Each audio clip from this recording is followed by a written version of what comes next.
The left has been losing their minds over the thought of Elon Musk buying MSNBC. Nobody seems to be more upset than journalist Jim Vanderhee. Everything we do is under fire.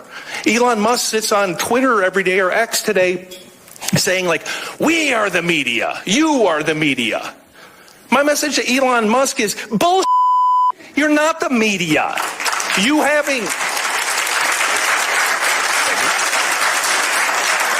having a blue check mark, a Twitter handle, and 300 words of cleverness doesn't make you a reporter any more than me looking at your head and seeing that you have a brain and telling you have an awesome set of tools makes me a damn neurosurgeon, right? Like what we do, what journalists do, what you did in Mississippi, what Al Jazeera does in the Middle East. You don't proclaim yourself to be a reporter. Like that's nonsense. Like being a reporter is hard, really hard. You have to care.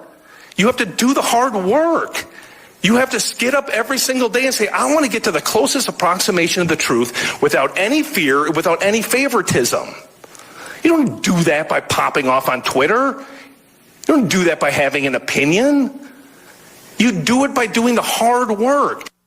Where to begin on this? Maybe Vanderhee should be talking to himself in a mirror, because the liberal media has become an absolute joke. It's all lies and left-wing manic talking points nowadays. No one demonstrates this more than MSNBC's Joe Scarborough.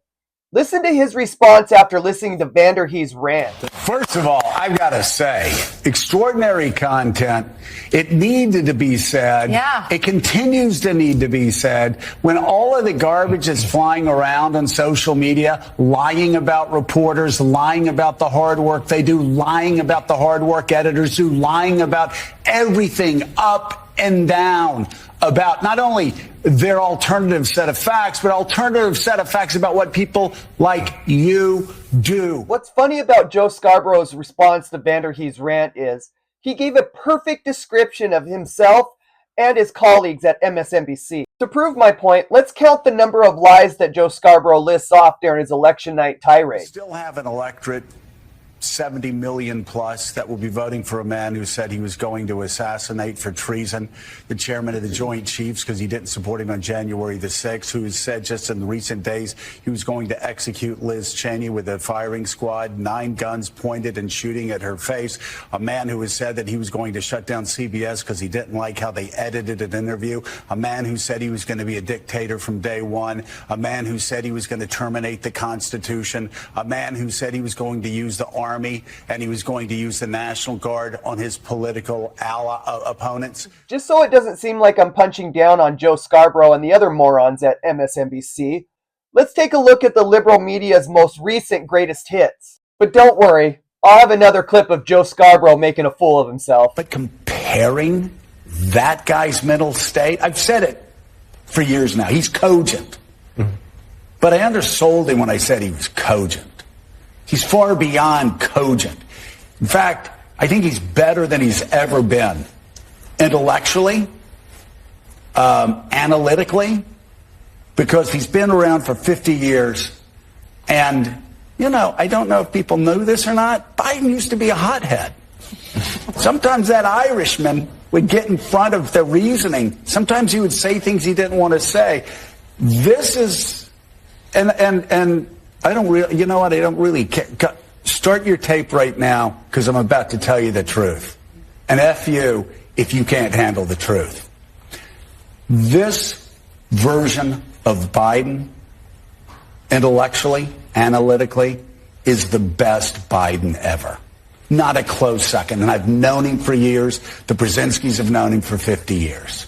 If it weren't the truth, I wouldn't say it. And you. He said, now, if I don't get elected, it's going to be a bloodbath for the whole. That's going to be the least of it. It's going to be a bloodbath for the country. That will be the least of it. He said he was partly joking and that was taken out of context.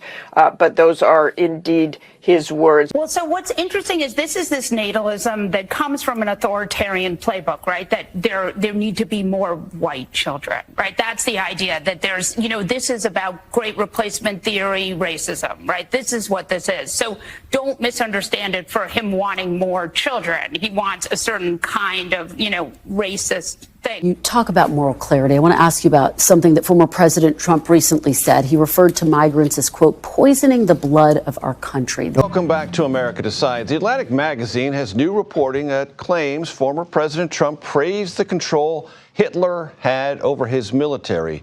According to the magazine, Trump at one point or another said, and I quote, "I need the kind of generals that Hitler had, people who were totally loyal to him, that follow orders." I mean, we learned today it doesn't take much to bait President Trump even to doing something self-destructive, such as revisiting one of the all-time low points of his presidency. We also learned today that the president continues to believe, against all the evidence, that there were very fine people on both sides at the alt-right neo-Nazi white supremacist Unite the Right rally that took place in Charlottesville, Virginia 2 summers ago. This is a perfect example of why ratings have fallen off a cliff for the liberal media since the election. People are beginning to wake up and realize that the cable news networks are all BS, that there is no more journalism anymore, that it's all left-wing propaganda. Which is why people are beginning to choose to go elsewhere to get their news and information, instead choosing to watch people like Greg Foreman, Ben Shapiro, Matt Walsh, and even Candace Owens. As always, if you made it to the end of this video, I would hope that you would consider liking and subscribing and help to keep conservative and family values alive.